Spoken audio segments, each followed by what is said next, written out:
Bonjour à tous, avec l'aide de Dieu, nous allons étudier le Rambam, le 5e chapitre des lois de Edout, des lois relatives au témoignage. Perek Hamishi Halacha Aleph. En chotrin din mina dinin. On ne tranche aucune affaire al piyadechad basée sur le témoignage d'un seul témoin. Lodin nefashot velodin mamonot. Ni les affaires de vie et de mort, ni les affaires pécuniaires. Shenemar, car il est dit dans la Torah, lo yakum ed echad beish, qu'on ne va pas retenir le témoignage d'un seul témoin pour condamner quelqu'un, les chol avon, que ce soit pour une faute, c'est-à-dire pour quelque chose qui est lié avec une affaire de vie et de mort, ou une affaire corporelle, qui ont donné le malkout, quoi que ce soit, ou le chol khatat, et pour toute infraction, donc quand c'est des punitions, des sentences qui sont liées avec l'argent, une affaire pécuniaire. On met puis ou pas tradition orale, de génération en génération, jusqu'à Moshe Rabbeinu, on a appris, chez Kamulishvua, qu'un témoin est efficace pour faire jurer quelqu'un. C'est-à-dire, imaginons que Reuven vient chez Shimon et lui dit, tu me dois 100 euros. Et Shimon, il dit, non, je te dois 0, je te dois rien du tout. Et Reuven, il dit, regarde, il y a un témoin ici. Ce témoin-là, il vient et il témoigne en effet que Shimon, il doit à Reuven 100 euros, malgré le fait que ce témoin-là ne pourra pas faire sortir les 100 euros de Shimon pour les donner à Reuven, mais ce témoin-là sera efficace. C'est pour faire que Shimon va devoir jurer qui ne doit pas 100 euros à Reuven, comme nous l'avons expliqué dans les lois sur les réclamations. Halacha bet, bishne mekomot, dans deux cas, mina Torah et dechad, la Torah fait confiance à un seul témoin. Le premier cas, c'est Bessota, la femme qui est soupçonnée d'adultère, c'est-à-dire que le mari, par exemple Reuven, il a dit à sa femme Rachel, je ne veux pas que tu vas t'isoler avec Shimon. Après ça, eh bien, elle s'est isolée avec Shimon. Et on ne sait pas si elle a été souillée ou pas. Alors en général, ce qu'on fait, c'est qu'on l'amène au tribunal, donc à côté donc, du Beth Amikdash, au temple, et là-bas, ils vont lui faire boire des eaux amères, c'est-à-dire des eaux dans lesquelles on a effacé un parchemin, dans lequel il y a le passage de la femme soupçonnée d'adultère. On met aussi quelque chose qui est amer dans ces eaux-là, d'où l'expression, les eaux amères. Si la femme a fauté, elle va mourir. Si elle n'a pas fauté, elle va continuer sa vie encore mieux. Alors, en général, la Torah dit toujours qu'il faut 2 témoins pour savoir si une chose est arrivée ou pas. Mais ici, on nous dit que même s'il y a un seul témoin qui dit que la femme, elle a été souillée, eh bien, on lui fait confiance. Elle ne va pas boire les eaux amères. Parce que, il y a déjà, premièrement, on l'a averti de pas s'isoler avec cette personne-là. Deuxièmement, elle s'est isolée. Donc, il y a 2 choses qui sont passées sur lesquelles on est sûr et certain. Sur le fait qu'elle s'est souillée, on va se contenter s'il y a un seul témoin. Donc on fait confiance à un seul témoin, chez Otish et Marim, pour pas la faire boire les eaux amères. Ça, c'est le premier cas dans lequel on fait confiance à un seul témoin. Deuxième cas dans lequel on fait confiance à un seul témoin, ou Be'egla Arufa, la génisse à la nuque brisée. C'est-à-dire que lorsque il y a quelqu'un qu'on trouve assassiné à l'extérieur d'une ville, eh bien le tribunal, qui est le plus proche de la ville, va amener une génisse à la nuque brisée, mais ceci à condition que personne sait c'est qui a tué cette personne assassinée. Et justement, ce que le Ram nous dit ici, que s'il y a une seule personne, même une personne, un témoin, il dit, moi je sais, moi j'ai vu l'assassin, eh bien, chez l'Otéaref, qu'on ne va pas briser la nuque de la génisse. Et ces 2 choses-là, aussi bien les lois de la Sota, et aussi bien les lois de Egla Rufa, on les a expliquées à leur endroit, c'est-à-dire aussi bien dans les lois de Sota, et aussi bien dans les lois de Rotzer, Shmirat Nefesh, pour la génisse à la nuque brisée. Vechen, encore un point. En plus de ces 2 témoignages-là dans lesquels on fait confiance à un seul témoin d'ordre biblique, eh bien, en plus de ça, midivrem, d'ordre rabbinique, ils ont rajouté encore un cas dans lequel on va faire confiance à un seul témoin, c'est Be'edut Isha, dans le témoignage d'une femme, c'est-à-dire pas qu'une femme vient témoigner, mais dans le contexte d'une femme. Dans quel contexte? De manière plus précise, Shigaïd la Shevet Bala, lorsque un seul témoin, il vient et il témoigne que le mari de cette femme, il est mort, et donc elle va pouvoir se marier basé sur ce témoignage-là d'un seul témoin. La raison est expliquée par ailleurs, parce que c'est quelque chose de toute façon qu'on va savoir. Donc, sûrement, cette personne-là, ce témoin-là va pas mentir. Halacha Gimel, v'chol makom she'edechad moil.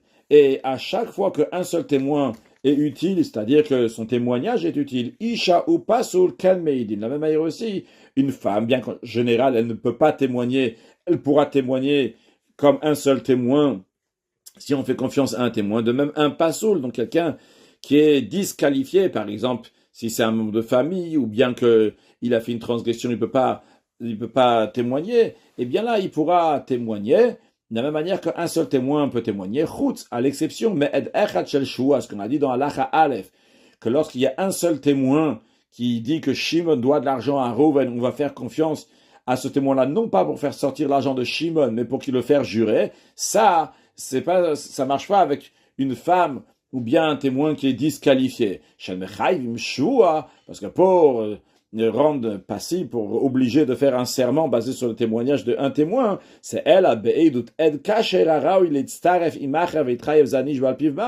c'est uniquement si c'est un témoin qui est cachère, qui est apte, qui est qualifié à témoigner, que s'il y avait un deuxième témoin, lui, ce témoin-là aurait pu s'associer avec l'autre et de faire que l'autre, il aurait dû donner de l'argent, Shimon aurait dû donner de l'argent, et là qu'il est seul, alors ce qu'il peut faire, c'est le faire jurer. Mais une femme et quelqu'un qui est disqualifié ne peut pas faire jurer, dans le cas qu'on a donné, donc Shimon, pour qu'il ne doit pas les 100 euros à Reuven. Après, le Ram nous dit, la Torah dit, Alpi shne eidim ou alpi shlosha eidim, que basé sur la parole de 2 témoins ou 3 témoins, la chose va être établie. Mais pourquoi la Torah a besoin de dire sur la parole de 3 témoins? Si déjà 2 témoins c'est suffisant, 3 témoins c'est sûr et certain que ça va être suffisant, ça va être bien.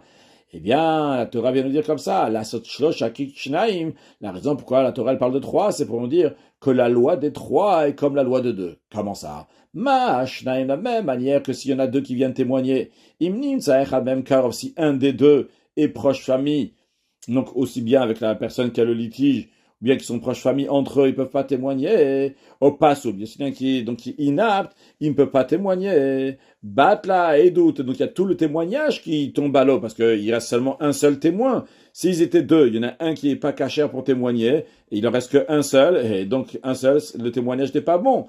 Eh bien, Afashlosha, de la même manière aussi, ici, ils sont 3. C'est-à-dire que si ils viennent à 3, et parmi les 3, donc il y en a un qui est proche, ou bien qui est disqualifié, eh bien, le témoignage est totalement annulé malgré le fait qu'il va rester encore 2 témoins qui sont cachers, qui peuvent témoigner. Et c'est pas seulement s'il y a 3, Vouadin le Mea, c'est la même chose aussi, même s'ils sont 100 témoins, même, car on passe aussi 1, 2, est proche de famille ou bien disqualifié, Batla et de tout le témoignage, il est annulé, ben bedine nefashat, ben bedine mamonot, et ça s'applique aussi bien dans les affaires de vie et de bord, et aussi bien dans les affaires pécuniaires. Halacha dalet.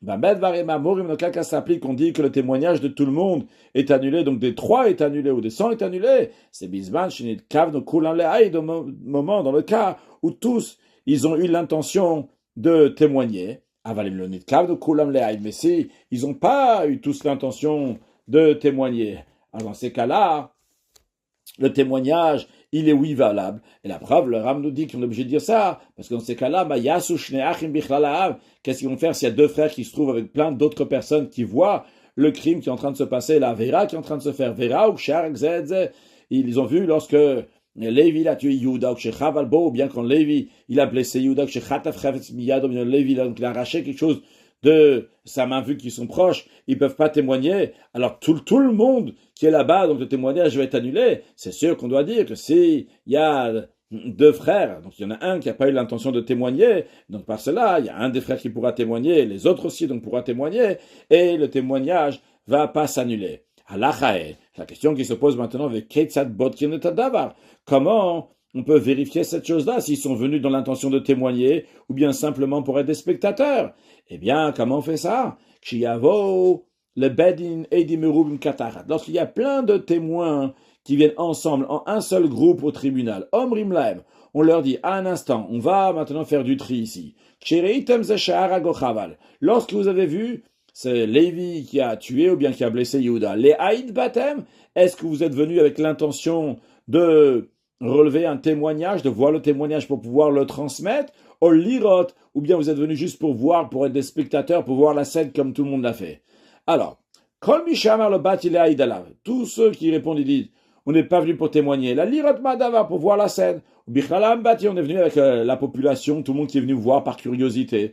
Mafrishin oto, on le sépare, on le met d'un côté. Et tous ceux qui disent, pour témoigner, je suis venu pour prendre un témoignage qui est précis. Mafrishim oto, lui aussi, donc on le sépare, on le met d'un autre côté. Maintenant, S'il se trouve donc parmi ceux qui ont l'intention de témoigner, ils sont venus pour prendre un témoignage. Il y a quelqu'un qui est proche de famille ou bien quelqu'un qui est disqualifié. Le témoignage de tous est annulé. Dans quel cas ça s'applique que uniquement ceux qui ont l'intention de témoigner, il est considéré un témoin, hein. C'est uniquement Beshaya Ben Karovopasul, s'il y avait dans ce groupe de témoins-là quelqu'un qui était proche de famille ou bien qui était disqualifié. Avalimayu Kulam Ksheiri, mais si ils étaient tous qualifiés à témoigner. Que ce soit celui qui a l'intention de témoigner, ou bien celui qui n'a pas eu l'intention de témoigner, il verra d'avoir du moment où il a vu la chose sur laquelle il témoigne. Qui venait d'où il a été précis dans son témoignage. Et il y avait donc l'avertissement, la mise en garde à la personne de ne pas faire la transgression. Chotrin adin alpiv, on va trancher la loi basée sur ce qu'il dit. Ben bedin et mamon, ben bedin et fash, que ce soit dans les lois pécuniaires, bien que ce soit dans les affaires, dans les lois de vie et de mort. Donc ce que le Ram veut dire, que même si quelqu'un a juste vu, il a pas eu l'intention de témoigner, il peut témoigner. C'est juste que lorsque il y a des proches de famille à ce moment-là, donc on va séparer et voir s'ils étaient là, les deux, proches de famille, ou bien celui qui était disqualifié aussi avec les autres, est-ce qu'il a l'intention de témoigner, que ça pose problème. S'il n'y a pas l'intention de témoigner, dans ce cas-là, on le met de côté et on prendra le témoignage de ceux qui sont partis avec l'intention de témoigner. Halacha vav, shata sheayu eidav merubim. Un acte sur lequel, donc un document sur lequel il y a plein de témoins. Venim sa même pas, il se trouve qu'un des témoins, hein, il est disqualifié, il ne peut pas témoigner.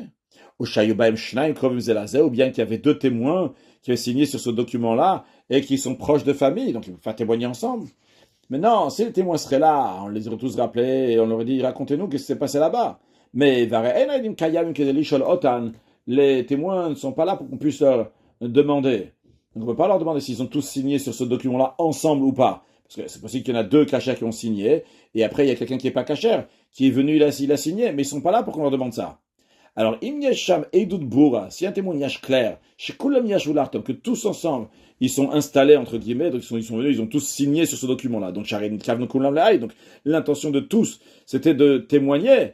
Et c'est clair ici que il y a un problème, parce qu'il y a des proches de famille, il y a des gens qui ne sont pas cachers, dans ces cas-là, à batel. Donc, le document, il est annulé, parce que ceux qui ont signé là-bas, il y a une disqualification à faire, ou bien parce qu'ils sont proches de famille, ou bien parce qu'il y a quelqu'un qui est disqualifié. Veimlav.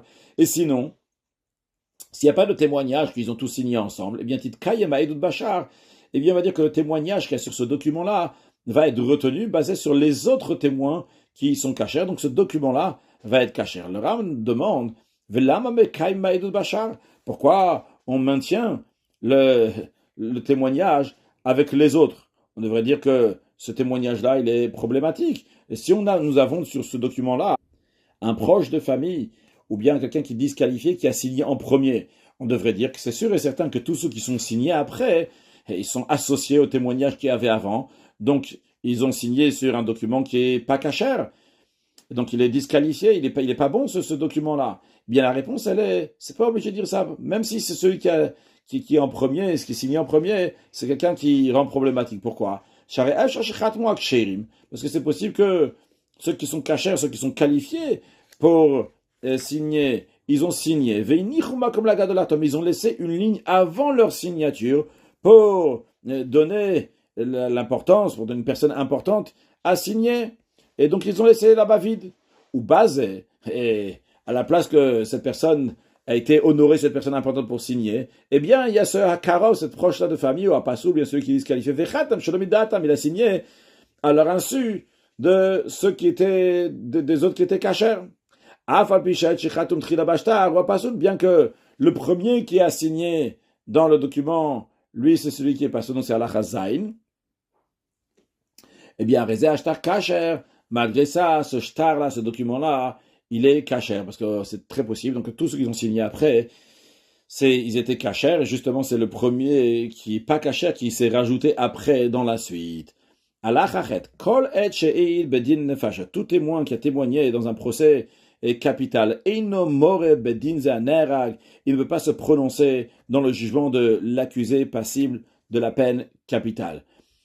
Lo ilamed alav, velo ilamed alav, lo zchut velo chova. Il n'a pas le droit de plaider pour cet accusé-là, ni à son avantage, ni pour le condamner. Veimamar, et si ce témoin-là, il dit au tribunal, yashli lamed alav zchut, j'ai de quoi plaider pour lui à son avantage. Mais chaque qui note, on le fait taire. Shenemar, car il est dit, ve'ed echad, et un témoin, lo ya'ane benefesh lamut. L'expression de lo ya'ane, ici traduit, lo ya'ane, ne va pas répondre, ne va pas parler, ne va pas plaider pour cette âme-là, lamut. Alors, lamut, a priori, ça veut dire pour mourir seulement. C'est uniquement pour mourir, il n'a pas le droit de plaider pour lui, pour le condamner, mais en son avantage, il devrait oui. Eh bien non. L'explication de ce verset de lo ya'ane, qui ne va pas exprimer son opinion, c'est ben nisrut ben lechova, que ça soit à l'avantage de cet accusé ou bien que ça soit pour le condamner. Ah, et a priori, mais il est dit qu'il n'a pas le droit de loyaner, il n'a pas le droit d'exprimer son opinion. Lamout, pour le faire mourir, a priori, c'est ça l'explication? Non.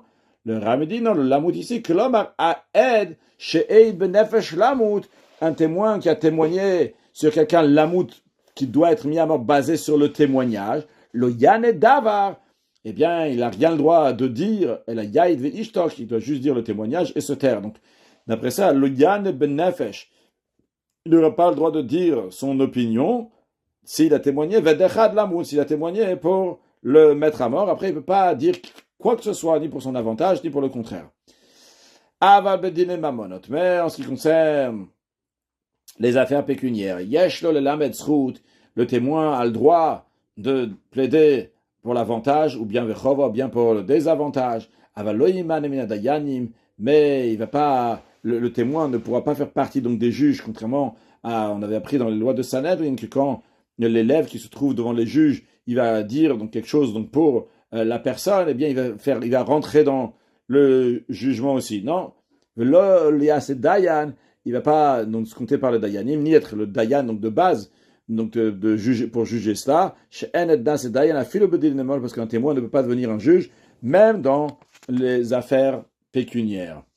Dans quel cas s'applique qu'un témoin ne peut pas être juge.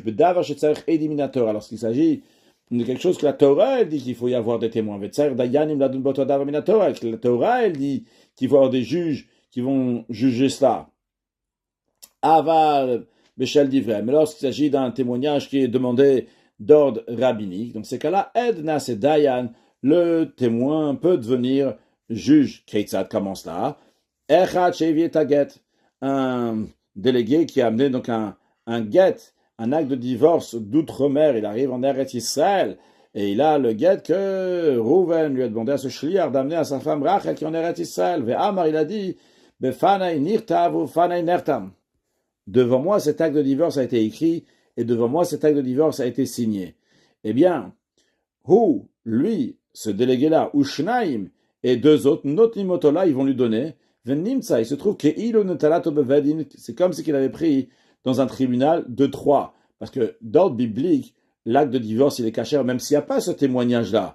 Et ici, ce personne-là est venu témoigner, et il a été en même temps juge. Ça, c'est donc quelque chose qui est d'ordre rabbinique, c'est d'ordre rabbinique qui va dire ce befana nertam que devant moi ça a été écrit, devant moi ça a été signé. De même dans tout autre témoignage que c'est uniquement d'ordre rabbinique qui doit être fait ce témoignage-là, eh bien, dans ces cas-là, le témoin peut devenir un juge. Conclure avec un mot de chassidut, la raison pourquoi dayan, qu'un témoin ne peut pas devenir juge, c'est parce que quand il a vu la chose, eh bien, la Gemara dit qu'il ne va pas réussir à trouver un srout, il va trouver un avantage pour la personne, parce qu'il va le juger avec ce qu'il a vu, c'est plus fort. D'où on voit que Ria, voir, c'est plus fort que Shmiya. C'est-à-dire que quand on voit la divinité, c'est plus fort que entendre la divinité. Quand quelqu'un y voit Elokut, il est attaché à Kadosh Baruch, ou pas juste parce qu'il a compris à Kadosh Baruch, par la Shmiya, parce que ça n'est chamal pour la divinité, ce qui est le cas de chaque juif à ce moment-là, son attachement à Kadosh Baruch, ou un attachement qui est une évidence. Mashiach, now, une excellente journée.